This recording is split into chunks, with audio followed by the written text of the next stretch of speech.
Just briefly, and I don't know, I'm sort of moving away from academic and towards practitioner. So, but I'm in a town in Queensland, in Australia, that is, there's a lot of baddies.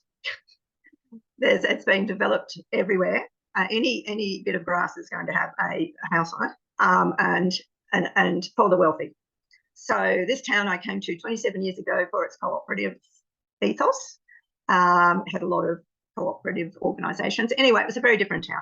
So a lot of people have left over time because how it's changing, and I'm about to leave. But yeah, so because I can see what's happening and no one's doing anything, whereas it was a very active community and alternative thinking, if you want to call it that. And I asked Marcus Bussey, who's a futurist, if he would be willing to run a workshop with me in my town called Millennium Futures, where we could actually get some people to come and talk about how they would like to see the future, or a future, how they see the futures, the different futures of the town.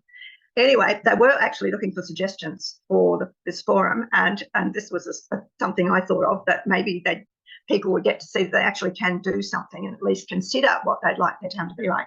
Anyway, the email that came back said that our topic did not fit into their criteria. So that was that, and so the town can, continues to be very degraded and a very different town, and with very little community and all about shops. So all the businesses say this is really great for business, and that. So that's all I've got to say. But trying to actually get people to start thinking a bit differently. So I'm going to a town where people are actually taking things. They're actually looking at other ways and being creative together. So that's the sort of town I want to live in. Don't know if you have any comments about that. It's not academic, totally trying to bring futures, down to the neighbourhood level.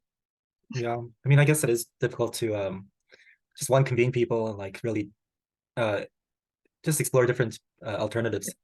That's right. There's a lot of resistance. Yep. I mean, I'm probably pretty resistant to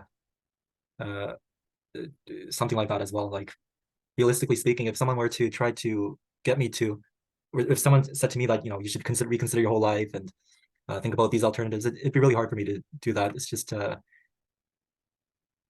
does take like a sort of an intellectual generosity, some space. I'll just say we wouldn't be doing it like that. Oh yeah. So it'd be very, very different from that in terms of getting people together and really just working on like there's many different ways of doing this, and people only come if they want to come. So that we hadn't gone into planning how we'd do this, but basically it's just just people that might want to think of another image of our town. And it's as simple as that. I'm not sort of saying they've got to change their lives. It's totally different. Like, I've done quite a few workshops like that, and it's very much just about exploring creativity, imagination, and then you can take it a few further steps depending on what's happening. Yeah. Yeah. I had practically a flashback, not that I lived through it, but the story of Mayflower. How pilgrims, emigres, as they were on board a ship, decided to draw up a social contract as to how they were going to conduct themselves, the rules they were going to set forth for themselves. So I guess, we should page Ed Nielbalski as an American house, and also Kevin, you're Canadian, but, similar dynamics. So that could be something that you could tap into. But the most accurate resource would be the UN Anticipatory Governance Regenerative Cities out of Philippines.